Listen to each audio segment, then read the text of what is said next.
তোমার ধর্মের শিক্ষক হচ্ছে সিনেমার পরিচালক। আরে ভাই ঠিক বলতে বলছি আপনাদেরকে, আপনারা ঠিক না বললো ঠিকই।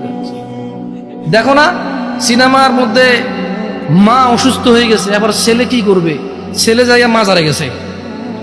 মাজার যাই, ভাই আমি সৌদি আরব বড় হয়েছি, হ্যালো, খুব ছোটবেলা থেকে ঘরে ডিশ টিভি ছিল, বুঝছেন না বলেন ভাই, বুঝে রাখ থেকেই।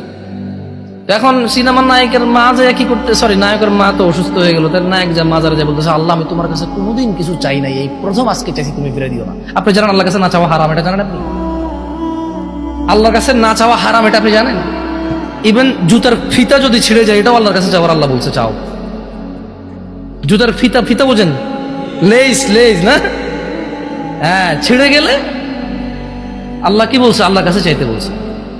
আর ও শিখাচ্ছে আপনাকে যে জীবনে আমি কোনোদিন কিছু চাই না, এই প্রথম চাইছি আমার মাকে দাও, দেওয়ার পরে কিছু আবার করে হুশ চলে আসছে মার। মানে কি বুঝাচ্ছেন আপনি? মানে আল্লাহকে পর্যন্ত সিনেমার মধ্যে অপমান।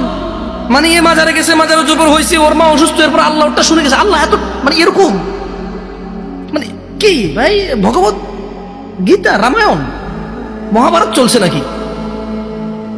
হ্যাঁ, তো ধর্ম আপনি ওখান থেকে শিখছেন না, এখন এই জন্য প্রেম কোত্থেকে আসে, প্রেম কোত্থেকে আসে দেশে?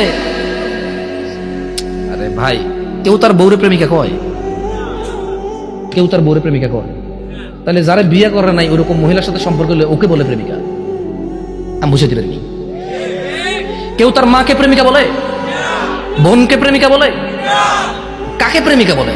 যাকে বিয়ে করে নাই এবং তার সাথে আন্তরিকতা আছে, তারে প্রেমিকা বলে। তো তো প্রেম কোত্থেকে আসে? এ দেশে কোত্থেকে আসে প্রেম? স্বর্গ থেকে ভাই।